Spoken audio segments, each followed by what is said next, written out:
आप सबका स्वागत है। मुझे अतुल जी बता रहे थे कि नॉर्मली हम लोग लेट हो जाते हैं, आज हम टाइम पर आए तो थोड़ा आप लोग लेट हो गए। धन्यवाद। जिसको पूरी देश, पूरा विश्व खोखे सरकार के नाम से जानने लग गया है, ये वो लोग जो 2.5 साल पहले खोखे लेकर आए थे, अब 15-20 दिन बचे हैं और धोखे देकर जा रहे हैं। इनके धोखों की लिस्ट बहुत लंबी है। The list of betrayals is a long list. और जो ऊंची आवाज में बार बार झूठ बोलने की जरूरत प्रधानमंत्री तक को पड़ गई, तो आप समझ लीजिए कि ये भी जानते हैं कि इन्होंने कितने धोखे दिए। एक चुनाव में प्रचार करने आते हैं, प्रधानमंत्री जी कहते हैं कि सिंचाई घोटाला हो गया। दूसरे चुनाव में जिस पर आरोप लगाया सिंचाई घोटाले का, उसी को अपने साथ बैठा लेते हैं। तब सिंचाई घोटाला खत्म हो जाता है और फिर उसके साथ मिलकर घोटाले करते हैं। इसलिए इसको खोखेबाज सरकार, इसको धोखेबाज सरकार कहा जा रहा है। Guinness book of world record भी शर्मा जाएगी अगर 2.5 साल में 250 घपलों की लिस्ट उनको आप पहुंचा दें। इतने कम समय में इतने घपले, इतना करप्शन, इतना भ्रष्टाचार किसी सरकार ने नहीं किया जितना इस खोखेबाज सरकार ने, इस धोखेबाज सरकार ने किया।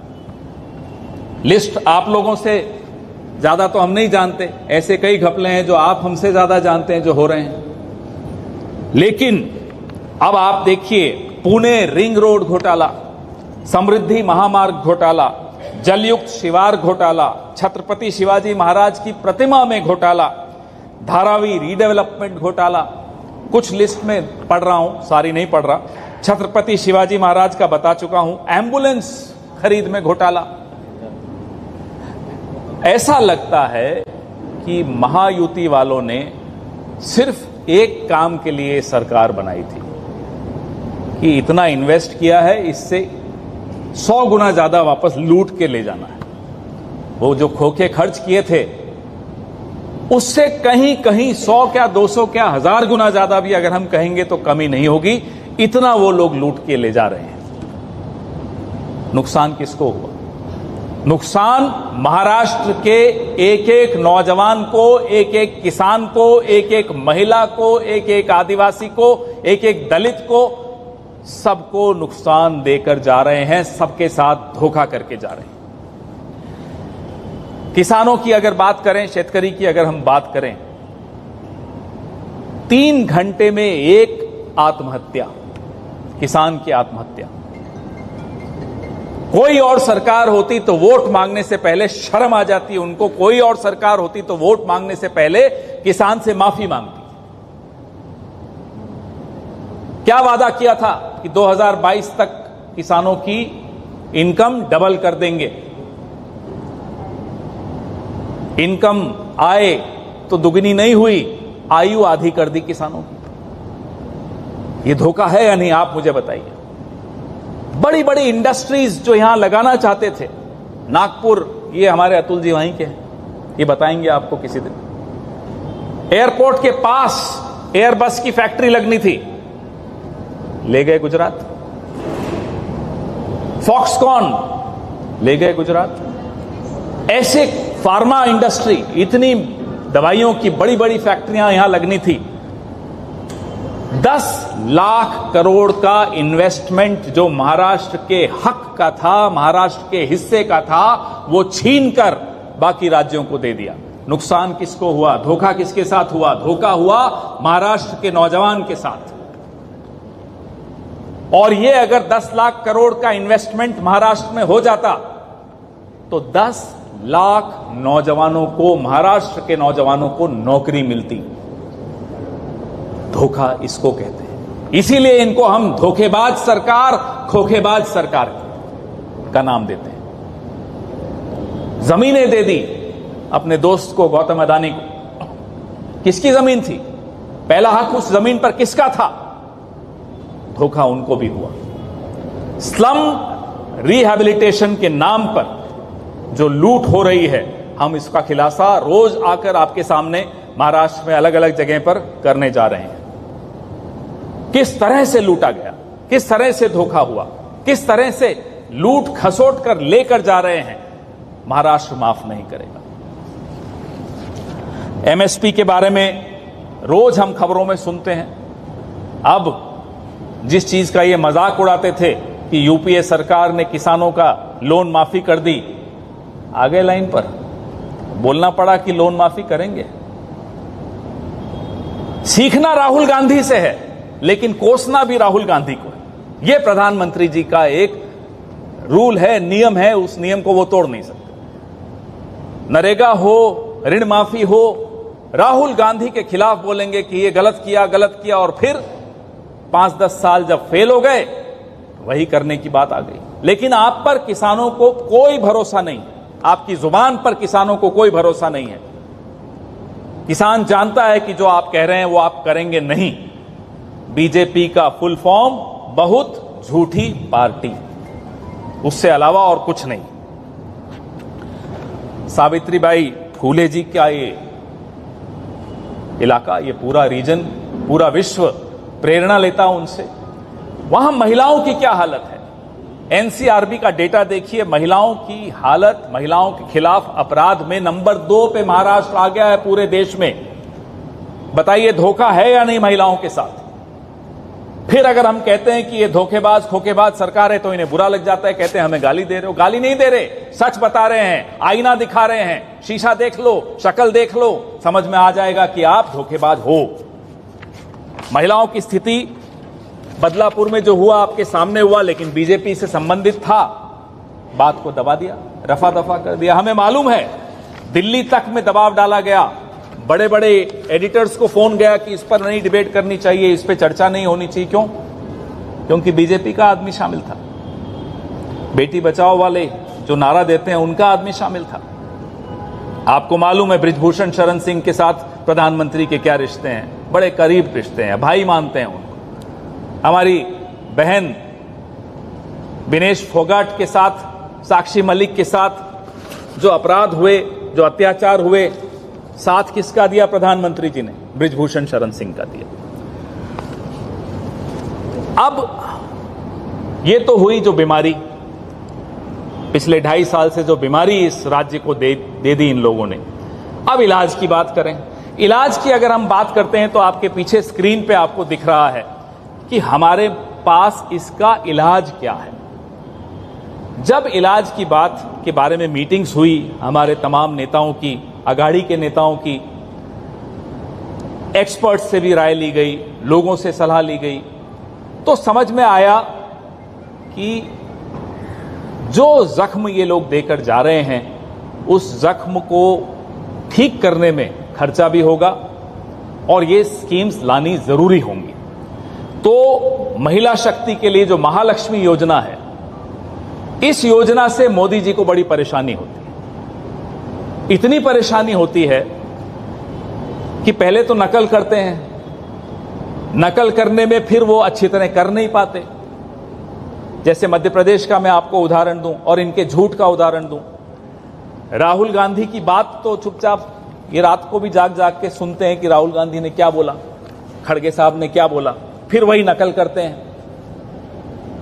तो महालक्ष्मी योजना की नकल इन्होंने मध्य प्रदेश में की, 1250 रुपए महीना का। फिर लगा कि नहीं राहुल गांधी तो ज्यादा दे देगा, बोले हम 3000 देंगे। 1 साल होने आया है मध्य प्रदेश, आज तक 1251 नहीं हुआ, 1250 पे अटका हुआ है। इसलिए इनकी बात पर किसी को भरोसा नहीं है। हरियाणा बोले जीतते ही दूसरे दिन सिलेंडर का दाम 450 रुपए, 500 रुपए कर देंगे। 1 महीना हो गया, 1 महीने से ऊपर हो गया, सिलेंडर का दाम कम नहीं हुआ। झूठ इतना बोलते हैं। हरियाणा की बात लगातार हर राज्य में आप इनका रिकॉर्ड देखो तो आपको समझ में आएगा कि ये सिर्फ नारे देते हैं, जुमले देते हैं, लेकिन करते नहीं। हम 3,000 रुपए हमारी महाराष्ट्र की बहनों को देकर दिखाएंगे, ये लागू करके दिखाएंगे, ये हमारी गारंटी है।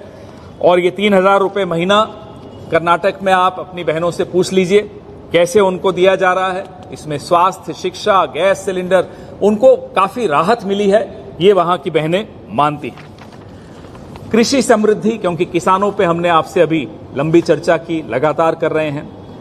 3 लाख रुपए तक की कर्ज माफी, और राहुल गांधी और मल्लिकार्जुन खड़गे जी की जुबान है, इस पे लोगों को भरोसा है। कोई मोदी की जुबान नहीं है कि कह दिया और चल दिए और फिर दूसरे दिन आया नया नारा ले आए, वो नहीं होगा। ये हम करके दिखाएंगे। यूपीए के वक्त, डॉक्टर मनमोहन सिंह के वक्त भी ये करके दिखाया था, फिर से करके दिखाएंगे। युवकाना जो शब्द है, ये गारंटी हमारे युवाओं के लिए है। 4,000 महीने की आर्थिक सहायता उनको हम देंगे। हमारे नौजवान भाइयों को, नौजवान बहनों को महाराष्ट्र में 4,000 रुपए महीने का हम उनको देंगे, जब तक कि उनको स्थायी नौकरी नहीं मिले। ये भी एक ऐसी गारंटी है जो 2019 में जब राहुल जी ने ये बोला था, तब मोदी जी ने बहुत हंसी उड़ाई थी। अब सर नीचा करके उनको भी इसी रास्ते पे आना पड़ रहा है। कुटुंब रक्षण गारंटी, ये तीसरी गारंटी। 25 लाख तक का स्वास्थ्य बीमा। हमने देखा जब कोविड हुआ, रेमडेसिविर के लिए हम और आप मारे मारे फिर रहे थे, ऑक्सीजन के लिए, अस्पताल में बेड के लिए मारे मारे फिर रहे थे, ब्लैक में बिक रहा था सब कुछ। ये सब देखते हुए राजस्थान की हमारी अशोक गहलोत कांग्रेस सरकार ने चिरंजीवी योजना लेकर आए, और आप हैरान होंगे कि जो सो कॉल्ड गुजरात मॉडल वाले लोग हैं, गुजरात के मरीज राजस्थान में इलाज कराने जाते थे। 25 लाख रुपए का मुफ्त इलाज राजस्थान ने दिया, दे के दिखाया। अब नई सरकार आई है तो वहां गड़बड़ शुरू कर दिया, वो अलग बात है। समानतेची हामी, ये हमारी बड़ी महत्वपूर्ण गारंटी है। बाबा साहब अंबेडकर की भूमि है ये। इस भूमि में ज्योतिबा फूले की भूमि है। इस भूमि से सामाजिक न्याय की आवाज पूरे विश्व में गूंजी। यहां राहुल गांधी ने, मल्लिकार्जुन खड़गे जी ने कल आह्वान किया, हमारी महाअघाड़ी ने कल ये बात की घोषणा की है कि जो 50% की सीमा है आरक्षण पर, इस सीमा को हम तोड़ेंगे, तोड़ के दिखाएंगे, आवश्यकता है तोड़ेंगे। जो कास्ट सेंसस और जो तमाम सेंसस की बात हो रही है, आर्थिक आधार पूरा देखना पड़ेगा, उन सबको देखते हुए 50% सीमा आरक्षण पे खत्म कर दी जाएगी, ताकि दलितों, वंचितों और पिछड़ों को जो अधिकार नहीं मिले हैं वो उन्हें मिल सके। अब 23 नवंबर का दिन है, बड़ा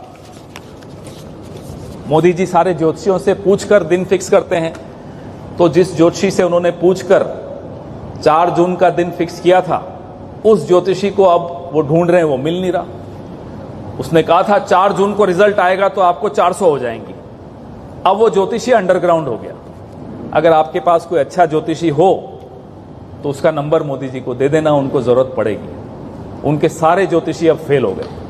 महाराष्ट्र में भी उनका ज्योतिषी फेल होने वाले हैं। 23 जून को ये खोखेबाज और ये धोखेबाज सरकार जा रही है। इसलिए जा रही है क्योंकि ये जो आपको पीछे स्क्रीन में दिख रहा है, इस पर लोगों को भरोसा है। ये हम आपके सामने तमाम लोग बैठकर गारंटी दे रहे हैं, हाथ जोड़कर वादा कर रहे हैं, ये हम करके दिखाएंगे। आपके सवाल। मोहन जी, आपकी ये महालक्ष्मी योजना है, प्रधानमंत्री आपकी जो ये महालक्ष्मी योजना है, इसमें एक आ गया है कि 3,000 रुपये प्रति महीना आप महिलाओं को देंगे। अभी जो सरकार चल रही थी, कोरोना है, उन्होंने 1,500 रुपये प्रति माह देने का वादा किया और उन्होंने दिया। उस समय कांग्रेस के अनेक नेताओं ने इस बात का विरोध किया कि सरकार के पास पैसा नहीं है, जब वो 1,500 रुपये दे ही नहीं सकते तो आप 3,000 रुपये। आपने देखा उसके बाद चुनाव आयोग, और चुनाव आयोग के बीजेपी से क्या रिश्ते हैं उसमें मैं ज्यादा नहीं बोलूंगा, मुझसे ज्यादा आप जानते हैं। फिर चुनाव आयोग से रोक भी लगवा दी। क्यों लगवाई? अरे जब सरकार चलानी नहीं आती तो ये बड़ी बड़ी बातें क्यों करते हो? हमने तो करके दिखाया। हमारे जो राज्य हैं वो करके दिखा रहे हैं, हमारा ट्रैक रिकॉर्ड बोलता है।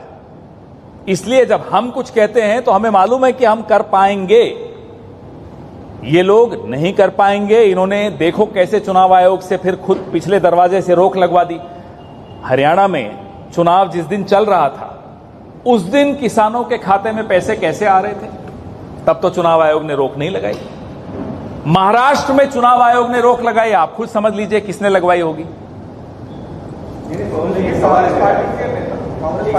कि महाराष्ट्र के ऊपर 7 लाख करोड़ का कर्जा है। इसके पहले भी बार बार महाविकास आघाड़ी ने जब 1500 रुपये का वाटा किया था तब महाविकास आघाड़ी ने अपोज किया था कि आपके पास पैसा है। अभी 7 लाख करोड़ का कर्जा है, क्योंकि इन्हें आप किस तरीके से ये जो लुभावने वाले वादे कर रहे हैं वो किस तरह से पूरा करें? आप बोलना चाह रहे हैं? अच्छा, आप बोल दो, फिर मैं भी बोलूंगा।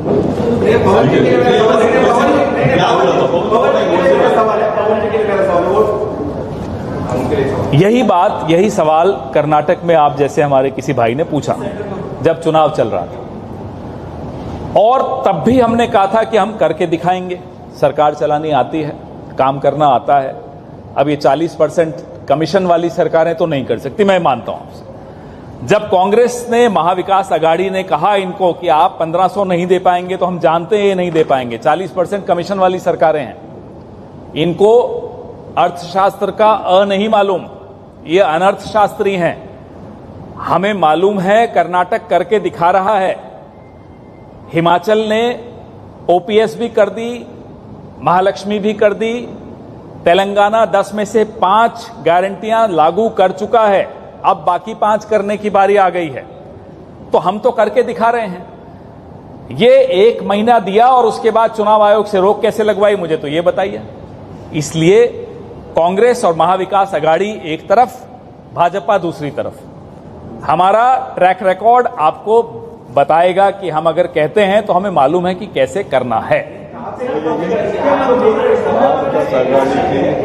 एक एक करके आप कहाँ पे कटौती करेंगे, कौन सी स्कीम पे कटौती करेंगे, एक एक करके आप कहाँ पे लाएंगे, वो जरा आप हमें अरिथमेटिक करके बताइए। बिल्कुल बताएंगे, कहीं कोई कटौती नहीं होगी, ये मैं आपको बता दूं। सरकार चलाना आता है।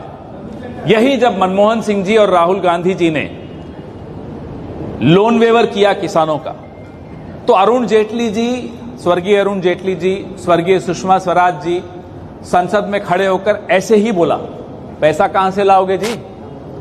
पैसा भी आया, ऋण माफ भी हुआ, टैक्स भी नहीं बढ़ा, कटौती भी नहीं हुई, कोई सब्सिडी नहीं काटी, पेट्रोल भी 71-72 रुपए से ऊपर नहीं जाने दिया। 100 रुपए पेट्रोल पे लेते हो, 100 रुपए डीजल पे लेते हो, 1100 रुपए का सिलेंडर बेचते हो, और फिर भी 1500 देने में शर्माते हो। इनसे और हमारे कोई तुलना मत करिए, ये हमारा भी अपमान है और महाराष्ट्र की जनता का भी अपमान है। सवाल ये है सरकार अभी जवाब दे, आपसे भी। अभी जो सरकार ने योजना लाई है, खासतौर पर लाडली बहन योजना के तहत सारे डिपार्टमेंट का जो फंड था वो सारा इधर ट्रांसफर कर लिया। इसी तर्ज पे उन महिलाओं को पैसे दिए। क्या कांग्रेस पार्टी इसी तर्ज पे काम करेगी कि सारे डिपार्टमेंट? मैं आपको फिर से उदाहरण देता हूं, समझ गया? नहीं, इसके बारे में महाविकास आघाड़ी ने हमारा पूरा रोड मैप, अरे मुझे मालूम है जवाब देना आता है भाई, क्या बात कर रहे हैं। महाविकास आघाड़ी की जब सरकार बनेगी, आपको पूरा रोड मैप, अभी से हम इनको अपना आइडिया इनको नहीं देंगे, लेकिन पूरा रोड मैप देंगे। जब किसानों का ऋण माफी किया था, तब मैं आपको वापस से याद दिला रहा हूं, तभी मैं कह रहा हूं, बार बार एक शब्द इस्तेमाल कर रहा हूं कि हमारा ट्रैक रिकॉर्ड देखिए। कहीं कोई डायवर्शन नहीं हुआ, कहीं किसी और मंत्रालय से, किसी और योजना से डायवर्शन करके फंड्स का किसानों के लिए किया हो, ऐसा नहीं हुआ। तो जब हमने पूरे देश में ये करके दिखाया, तो ये महाराष्ट्र में हम क्यों नहीं कर पाएंगे, जरा हमें बताइए। हम तो प्रधानमंत्री से आज एक चुनौती दे रहे हैं इस मंच से। कल हमने देखा कि ये ऋण माफी की बात कर रहे हैं महाराष्ट्र के लिए। प्रधानमंत्री जी, चुनौती स्वीकार कीजिए, कल घोषणा कीजिए कि पूरे देश के किसानों की ऋण माफी करेंगे, जैसे डॉक्टर मनमोहन सिंह की यूपीए सरकार ने किया था। एक लेडी को पूछ लेने दीजिए। सुषमा, एक लाल कलर की डायरी दी गई, जैसे आरोप भाजपा कर रही है, जिसके ऊपर संविधान लिखा है और दूसरी तरीके से अंदर दूसरे ब्लैंक है। अब मेरी जानकारी में नहीं, क्योंकि हमारे पास जो आई उसमें तो पूरा संविधान है। मुझे लगता है भारतीय जनता पार्टी को संविधान पढ़ने में भी शर्म आती है। कल एक नेता इनके कहते हैं लाल क्यों है। सपरा जी चले जाइए, लाल पगड़ी मत पहना कीजिए, बीजेपी को बड़ी परेशानी हो जाती है। दूसरा नेता कहता है खाली है। ये जो बोल रहे हैं ना, इनका दिमाग खाली है।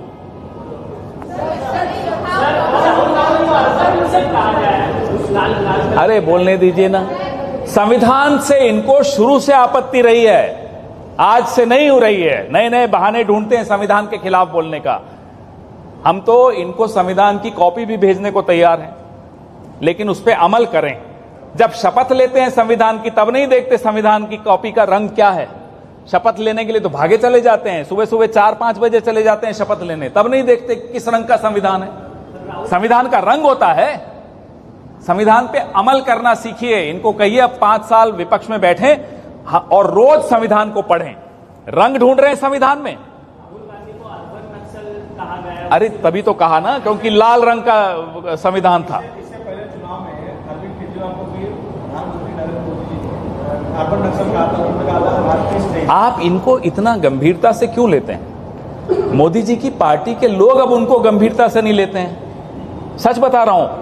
अब उनका परिवार नहीं तो उसमें नहीं कहूंगा कि परिवार के, उनके भाई उनको गंभीरता से नहीं लेते, उनके कैबिनेट उनको गंभीरता से नहीं लेता। आप पता नहीं एक ही आदमी पर इतने सवाल पूछ रहे हैं।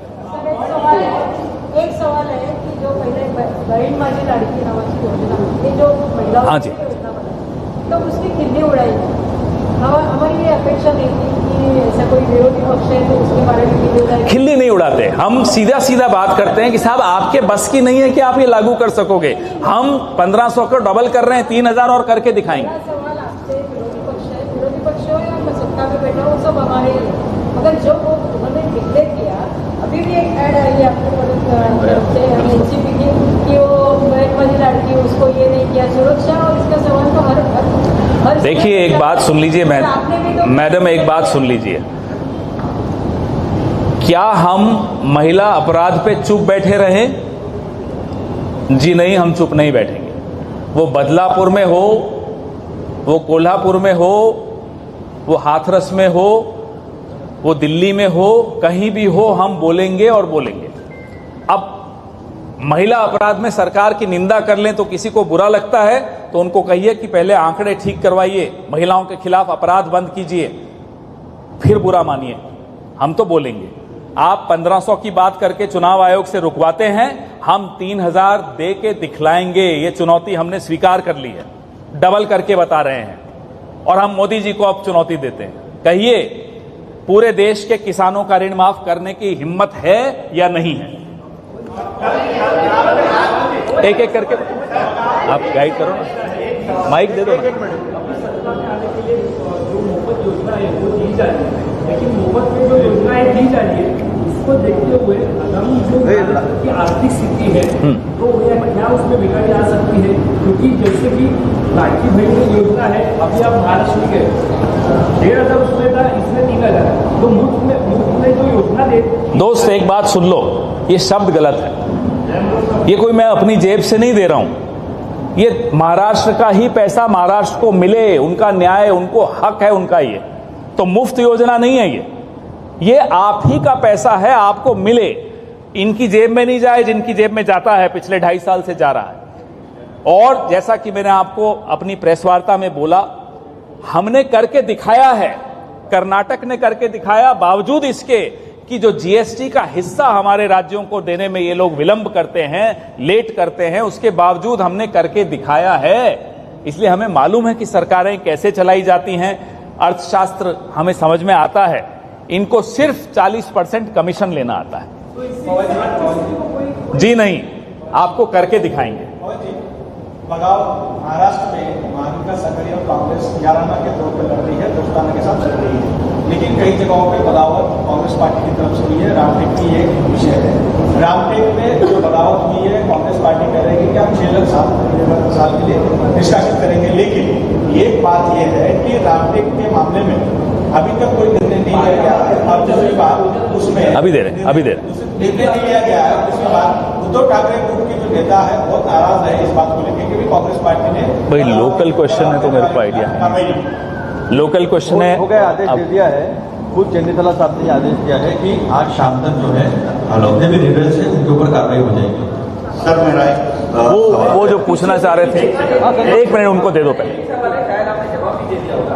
आज महाराष्ट्र के सारे अखबार ने बीजेपी ने एड पब्लिश किया है तो इसमें कहा है कि आपने 3 जगह कर्नाटक में गृहलक्ष्मी, तेलंगाना में महालक्ष्मी और हिमाचल में महिलाओं को 2500 से लेकर 1500 रुपये तक देने का वादा किया था, लेकिन आपने तीनों जगह आज अब आपने पूछ लिया तो मेरे को मुझे ये बात लीक करनी पड़ जाएगी आप सबकी अनुमति से कि आज इस प्रेस कॉन्फ्रेंस के बाद हम लोग FIR भी कराने जा रहे हैं, चुनाव आयोग के पास भी जा रहे हैं। इस तरह का झूठ चुनाव आयोग ने कैसे छपने दिया, इस पर हम बहुत कठोर एक्शन लेने वाले हैं, क्योंकि ये बिना जांच किए चुनाव आयोग ने इसको मंजूरी कैसे दे दी इस ऐड को। अरे आप देखते जाइए क्या क्या मांगेंगे। सर कल एक राज ठाकरे ने अमरावती में रैली की थी, उसमें उन्होंने कहा है कि मस्जिदों से मौलाना कांग्रेस को वोट देने के लिए फतवा निकाल रहे हैं। देखिए हमारे मुद्दे आपको सामने दिख रहे हैं। महाराष्ट्र के हर व्यक्ति के लिए अगर मुद्दों पे कोई चुनाव लड़ने महाअघाड़ी आई है तो इन सबको बड़ा बुरा लग रहा है। इनके मुद्दे क्या हैं ये आपके सामने है। इनके मुद्दों पर मैं जवाब नहीं दूंगा। हमारे मुद्दों पर हम चुनाव लड़ रहे हैं। हमारे मुद्दे महालक्ष्मी है, हमारे मुद्दे नौजवान हैं, हमारे मुद्दे शेतकरी हैं, हमारे मुद्दे आपके सामने हैं। Yesterday you have promised that you will provide 4,000 rupees per month to the youth. Then this is the temporary solution. Then what about the permanent solution? What about the employment? Permanent solution is employment. If this government had not allowed or forced big industries, instead of setting them up in Maharashtra, they were forced to set them up in Gujarat and other states, we would not have faced the kind of problem of unemployment which this state is facing. So the permanent solution is employment, and the way to get employment is to ensure that these large industries are set up in Maharashtra, which you will see under our government of the Mahavikas Aghadi. Devendra Fadnavis ने राहुल गांधी जी को लेकर एक सवाल खड़ा किया कि उनके इर्द गिर्द अल्ट्रा लेफ्ट विचारधारा के लोग हैं। भारत जोड़ो यात्रा में करीब 150 नक्सली विचारधारा के संगठन थे जो सिविल सोसाइटी के रूप में लोकसभा चुनाव में काम कर रहे थे। इस आरोप पर आपका पक्ष क्या है कांग्रेस का? देवेंद्र फडणवीस जी और मुख्यमंत्री जी यहाँ के न एक दूसरे को लेफ्ट में बर्दाश्त कर पाते हैं अपने, न एक दूसरे को राइट में बर्दाश्त कर पाते हैं अपने। सुनते हैं कि फडणवीस जी उनकी फाइलें रुकवाने की षड्यंत्र रचते थे और ये उनकी फाइलें रोक देते थे। पहले आपस में लेफ्ट राइट ठीक कर दें अपना, फिर हम पर आरोप लगाएं। हम पूरे देश को संविधान के हिसाब से चलाना चाहते हैं, चलाना जानते हैं। देश संविधान और नियम कानून से चलता है। देश इनके झूठे नारों से और खोखली बातों से नहीं चलता। आप 2.5 साल से चोरी करके सरकार में आए हो और चोरी करने सरकार में आए हो। आप अपने 2.5 साल का रिपोर्ट दीजिए। Rahul Gandhi left right centre क्या करे जा रहे हो आप? क्या देश में लोगों को चुनाव प्रचार करने का हक नहीं है, वोट देने का हक नहीं है, वो भी छीन लोगे? संविधान बदलना चाहते हो? सबको हक है कि वो अपनी राजनीतिक बात करें, वो वोट दें, वो प्रचार करें जिस पार्टी के लिए चाहे। अब आपकी पार्टी के लिए उन्होंने नहीं किया प्रचार तो वो लेफ्टिस्ट हो गए, वो अल्ट्रा लेफ्टिस्ट हो गए, वो आतंकवादी हो गए। क्यों? जब आपको सूट करता है आप अलायंस कर लेते हो। आपको उदाहरण देता हूं, मैं तो खुलकर बोलने की मेरी आदत है। आज से 5 साल पहले नहीं, 3 साल पहले नहीं, 2 साल पहले प्रफुल्ल पटेल जी के लिए कहते थे दाऊद इब्राहिम से रिश्ते हैं, इकबाल पता नहीं किस किस से रिश्ते हैं। आज प्रफुल्ल पटेल जी इनके साथ हैं। या तो तब गलत था या अब गलत है। तो प्रफुल्ल पटेल जी से मोदी जी माफी मांगे कि साहब मैंने गलत आरोप लगाया था आप पर, आप तो दाऊद के चेले नहीं हो। और अगर दाऊद के साथ वो हैं तो मोदी जी के साथ क्या कर रहे हैं? अजीत पवार दूसरा नाम, पूरा एक व्हाइट पेपर ब्लैक पेपर निकाल के बोले अजीत पवार का 80,000 करोड़ का घोटाला। अब अजीत पवार इनके साथ हैं, कहां गया घोटाला? ऐसे अनेक उदाहरण हैं, पूरे देश के उदाहरण। मैं सिर्फ महाराष्ट्र के आपको उदाहरण दे रहा हूं। तो इनकी बातों को आप गंभीरता से मत लीजिए। जिनको ये आज कह रहे हैं, जो राहुल गांधी के साथ किसी ने प्रचार कर दिया तो बोले नक्सल है, वो अगर इनके लिए प्रचार करेगा तो उसको मंत्री बना देंगे। इलेक्शन कमीशन अभी हरियाणा में 99% बैटरी का जो इशू हुआ था, if there's a repeat of that in Maharashtra, what it would be? We've learnt from Haryana. We assure you we will not let that happen. And everybody in the election commission should hear this loud and clear. We are absolutely vigilant. We will not allow any foul play in the election process. पवन जी, इसी से जुड़ा हुआ एक सवाल है मेरा यहाँ, क्या कोर्स करेक्शन किया गया हरियाणा की हार के बाद? उस बारे में अगर आप कुछ जानकारी दिखेगा आपको, महाराष्ट्र में दिखना शुरू हो जाएगा, प्रचार में भी और चुनाव के दौरान भी और वोटिंग काउंटिंग के दौरान भी। योगी ने नारा दिया है, किसने? योगी ने, बटेंगे तो कटेंगे, इसमें आप क्या कहें? अब बांटने वाले खुद ये नारा देते हैं, बताओ। हम तो बार बार कहते हैं देश को बांटो मत। जब भी ये देश बढ़ता है, ये देश कटता है। हम देश की बात करते हैं, ये धर्म के नाम पर देश को बांटते हैं और फिर कहते हैं बंटोगे तो कटोगे। ये आप बांटना बंद कर दीजिए, फिर ये नारे की जरूरत नहीं पड़ेगी।